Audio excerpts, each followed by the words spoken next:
भारत एक नैसर्गिक, सांस्कृतिक, भौगोलिक, प्राकृतिक राष्ट्र है। यहाँ ज्ञान की वैविध्य सभ्यता अत्यंत प्राचीन है और इस सभ्यता का विस्तार ऋषि मुनियों के द्वारा किया गया है।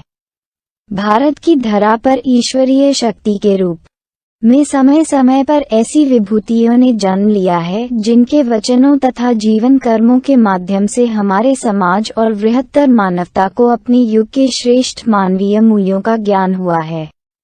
मध्यकाल में ज्ञान की चेतना को जागृत करने वाले रहस्यवादी, मननशील और अपने व्यक्तित्व से दार्शनिक, धर्म सुधारक, समाज सुधारक, एकेश्वरवादी एवं गृहस्थ जीवन के पैरोकार, विश्वबंधुत्व के गुण समेटे हुए मानव कल्याण के नीतियों का प्रतिपादन करने वाले सिखों के प्रथम गुरु नानक देव जी का जन्म कार्तिक शुक्ल पूर्णिमा के दिन 15 अप्रैल 1469 को रावी नदी के किनारे स्थित तलवंडी राय भोई गांव में श्रीमती तृप्ता देवी की पवित्र कोख से हुआ था, जिसे बाद में ननकाना साहिब नाम दिया गया।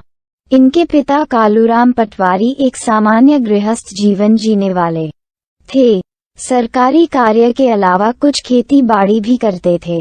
नानक जी पढ़े लिखे तो बहुत सामान्य थे, लेकिन उनका आंतरिक ज्ञान छोटी अवस्था से ही प्रकट होने लगा था। गुरु नानक देव कबीर के समक्ष और सिकंदर लोदी, बाबर, हुमायूं के समकालीन थे। गुरु नानक बाल्यकाल से बहुत चमत्कारी थे। नानक अपना अधिकांश समय बड़ी बहन नानकी के साथ बिताया करते थे। 16 साल की उम्र में सुलखनी देवी के साथ इनका विवाह हुआ। नानक जी के 2 बेटे थे, जिनका नाम श्रीचंद और श्री लक्ष्मी चंद था। नानक जी ने ही गुरु ग्रंथ साहिब की आधारशिला रखी। गृहस्थ जीवन दर्शन को अमूर्त रूप देने वाले गुरु नानक देव ने इस सांसारिक जीवन से वर्ष 1539 में करतारपुर, पंजाब में मोक्ष प्राप्त किया।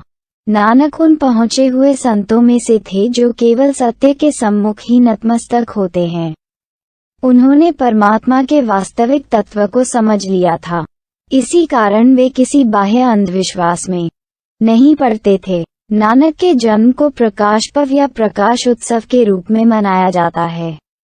सिख धर्म की स्थापना। नानक जी की तत्कालीन राजनीतिक, धार्मिक और सामाजिक स्थितियों पर नजर डालें तो बहुत सी विसंगतियां थीं जो समाज मतभेद डाल रही थी।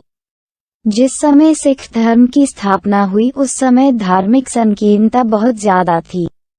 नानक जी ने सर्वमहान सत्य सत्ता की पूजा का सिद्धांत प्रतिपादित किया। सिख का शाब्दिक अर्थ होता है शिष्य, अर्थात सिख ईश्वर के शिष्य हैं। सिख परंपरा के अनुसार सिख धर्म की स्थापना गुरु नानक द्वारा की गई थी और बाद में 9 अन्य गुरुओं ने इसका नेतृत्व किया। सिख धर्म के 3 कर्तव्य हैं: नाम जपना, कीरत करना, वन छकना। इसके साथ 5 दोष भी हैं: लोभ, मोह, अहंकार, काम और क्रोध। सिख धर्म सभी जातियों के लिए खुला हुआ था। ये जातियों से मुक्त धर्म है। कुछ विद्वानों का मत है कि सिख धर्म हिंदू और मुस्लिम धर्मों का मिश्रित रूप है, लेकिन सिख धर्म के रहतनामा में खालसा धर्म को शुद्ध धर्म बताया गया है। नानक और सूफी संत शेख फरीद के बीच गाढ़ी मैत्री थी, इस बात को नकारा नहीं जा सकता है। गुरु नानक के सामाजिक सुधार। नानक देव जी अपने समय के महान समाज सुधारक थे। नानक देव जी ने समाज में व्याप्त आडंबरों, पाखंडों और कुरीतियों का कड़ा विरोध किया। जबरन थोपे जाने वाले रीति रिवाजों जैसे सती प्रथा, बलि प्रथा, मूर्ति पूजा, पर्दा प्रथा को उन्होंने अस्वीकृत किया। वे जबरन धर्मांतरण के भी सख्त खिलाफ थे। उनका मानना था कि सभी प्राणी एक समान हैं और कोई छोटा बड़ा नहीं है। सभी लोगों को अपने अनुरूप जीवन जीना चाहिए। नानक जी ने मनुष्य की एकता पर जोर दिया क्योंकि एकता में बहुत शक्ति होती है। उन्होंने छोटे बड़े का भेद मिटाने के लिए लंगर की शुरुआत की थी। लंगर शब्द को निराकारी दृष्टिकोण से लिया गया है। लंगर में सभी लोग एक ही स्थान पर बैठकर भोजन करते हैं। लंगर प्रथा पूरी तरह से समानता के सिद्धांत पर आधारित है। जो आज भी समाज के विभाजित खाई को भरती हैं। गुरु नानक की धर्म यात्राएं। सत्य की खोज में गुरु नानक ने अपने शिष्यों के साथ देश विदेश की यात्राएं की थी। गुरु नानक ने भारत की चारों दिशाओं में सभी प्रमुख स्थानों की यात्राएं की और अंत में ईरान, अफगानिस्तान, अरब और इराक की यात्रा की थी। नानक के याद में बगदाद में एक मंदिर बनाया गया था और उस मंदिर पर तुर्की भाषा में एक शिलालेख लिखा गया था जो अभी भी मौजूद है। नानक जी की आध्यात्मिक यात्रा का मूल उद्देश्य वर्तमान समय की सामाजिक, राजनीतिक और धार्मिक परिस्थितियों को समझना था, जिसके आधार पर नानक एक नए समाज का निर्माण कर सके। सिख धर्म में नानक देव जी की यात्रा को उदासियां कहा जाता है। कबीर और नानक में समानता। कबीर के बाद मध्ययुगीन समाज को प्रभावित करने वाले संतों में गुरु नानक देव का नाम अत्यंत महत्वपूर्ण रहा है। कबीर और नानक के विचारों में बहुत समानता देखने को मिली है। कबीर जिन सामाजिक बुराइयों का विरोध करते हैं, उन्हीं सब बुराइयों को दूर करने का प्रयास नानक देव भी करते हैं। कबीर बहुदेववाद, अवतारवाद और मूर्ति पूजा को नहीं मानते थे। नानक देव कबीर की भांति ही नहीं मानते थे। नानक देव पूरी तरह से निराकारवादी थे। कबीर ने प्रतीकात्मक भक्ति में लीन रहने के बजाय मन से निर्गुण परम ब्रह्म की उपासना पर जोर दिए हैं। नानक देव और कबीर दोनों में बहुत समानता देखने को मिलती है। नानक देव अवतारवाद, बहुदेववाद, मूर्ति पूजा को नहीं मानते थे, पूरी तरह से निराकारवादी थे। कबीर प्रतीकात्मक भक्ति में व्यस्त रहने की बजाय व्यक्ति को मन से निर्गुण परम ब्रह्म की उपासना करने पर जोर देते हैं।